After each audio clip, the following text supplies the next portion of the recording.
বান্দা তোমাকে আমি দুনিয়াতে পাঠাই দিয়েছি আমি আল্লাহ রাব্বুল আলামিনের কৃতজ্ঞতা স্বীকার করার জন্য, আমি আল্লাহ রাব্বুল আলামিনের দাসত্ব করার জন্য, আমি আল্লাহ রাব্বুল আলামিনের গোলামি করার জন্য।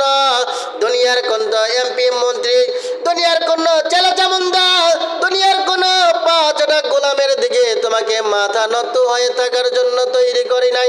দুনিয়ার কোন লাভে পনিয়া আমি আল্লাহ রাব্বুল আলামিনের সরল পথ, এত সুন্দর ইসলামিক পথ, এত সুন্দর একটা জীবন ব্যবস্থা তোমার জন্য রেখেছি। এই জীবন ব্যবস্থা থেকে তুমি দূরে সরে যাবে, এই জন্য তোমাকে পাঠাই দেই নাই। একমাত্র আমি আল্লাহ রাব্বুল আলামিনের দাসত্ব করবা, আমি রব্বুল আলামিনকে রব হিসেবে স্বীকার করবা। রব্বুল আলামিন আমি বলে দিলাম তোমাকে আমি চিরশান্তির জায়গা জান্নাত দান করে দিব।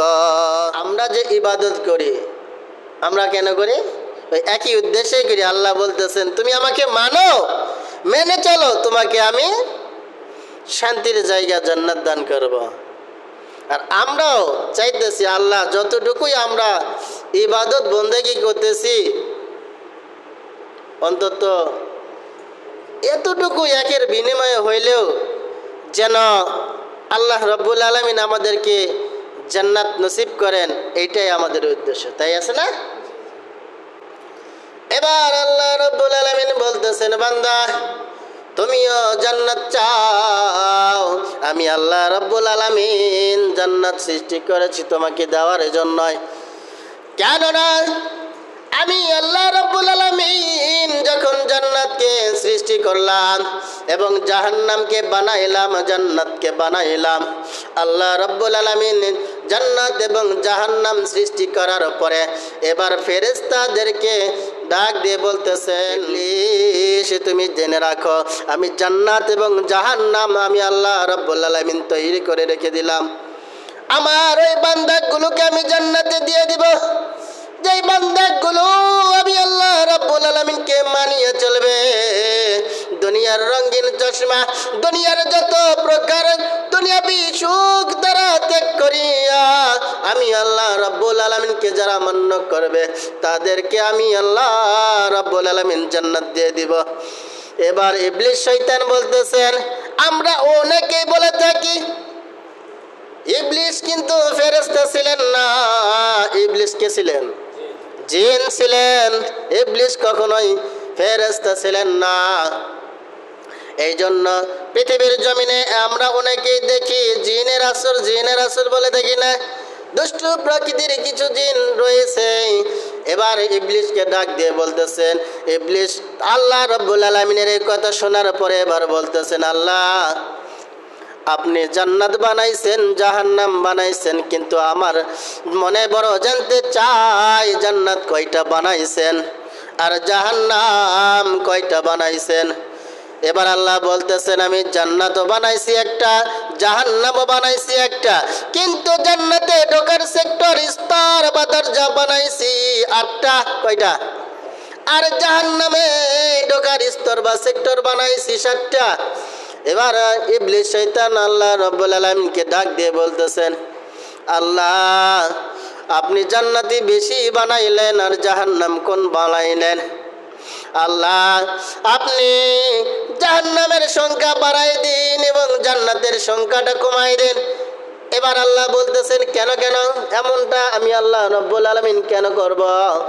এবার ইবলিস শয়তান বলতেছেন মাবুদ যে আপনার উম্মতগুলোকে সৃষ্টি করলেন, আপনার যে আদম জাতিকে আমি আল্লাহ রাব্বুল আলামিন অসম্মান করার জন্য আমার জীবনের যত আমল রয়েছে গো মাবুদ সব কিছু বিনষ্ট হয়ে গেল। আমি সারা জীবন এত কষ্ট করেছি, আমি ইবলিস আমার এমন কোন আমল ছিল না যেই আমলের বিনিময়ে আপনি রব্বুল আলামিন বেজার ছিলেন, অখুশি ছিলেন। ইবলিসের প্রত্যেকটা আমলে আল্লাহ রব্বুল আলামিনের খুব পছন্দনীয় ছিল। এত আমার আমল সব কিছু বিনষ্ট হয়ে গেল আপনার যে ওই আদম সন্তানের জন্য। ওই আদম জাতিকে আমি ইবলিস জীবিত থাকা অবস্থায় তাদেরকে ওই জাহান্নামে না যেতে গিয়ে জাহান্নামে যেতে দেব, এটা আপনি কেমনে ভাবলেন? দুনিয়াতে তারা যাবে, দুনিয়াতে যাওয়ার পরে তাদেরকে আমি যেভাবেই হোক দুনিয়ার কুমন্ত্রণায় ফেলিয়া, দুনিয়ার রঙিন চশমা পরিধান করিয়া, দুনিয়ার লোভ লালসায় ফেলিয়া আমি আল্লাহ রাব্বুল আলামিন তাদেরকে জান্নাতের পথ থেকে সরাইয়া আমার দল ভারী করে জাহান্নামের দিকে ফেলাইয়া দিব।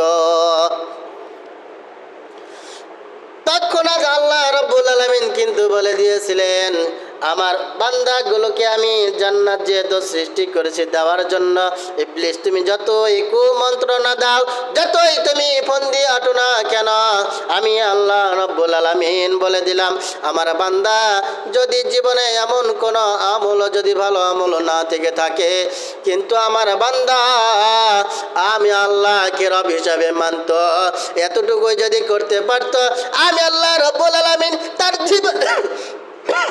তার জীবনের সমস্ত গুনাহগুলোকে মাফ করিয়া দিয়া আমি আল্লাহ রাব্বুল আলামিন তাকে জান্নাতি ঘোষণা করে দিব। এবার আল্লাহ রাব্বুল আলামিন আয়াতের দিকে লক্ষ্য করুন। আল্লাহ রাব্বুল আলামিন বলতেছেন, বান্দা তোমাকে আমি জান্নাত দেওয়ার জন্য সৃষ্টি করেছি, বান্দা তুমি কি চাও না এমন কিছু কৌশল, এমন কিছু কাজ আমি আল্লাহ রাব্বুল আলামিন তোমাকে বাতিয়ে দেই, জানাইয়া দেয়, যে কাজগুলি করলে তুমি নির্ভাবনায় নিশ্চিন্তে জানিয়ে রাখো গো বান্দা, ওই কাজগুলি করলে আমি আল্লাহ রাব্বুল আলামিন তোমার নামে জান্নাতটা বরাদ্দ করে দেওয়া আমি আল্লাহ রাব্বুল আলামিনের ওয়াজিব হয়ে যাবে। সুবহানাল্লাহ। জানার ইচ্ছা আছে কি নাই? কোন কাজ করলে আল্লাহ রাব্বুল আলামিন আমাদের নামে জান্নাত ওয়াকফ করে দিবেন, বরাদ্দ করে দিবেন?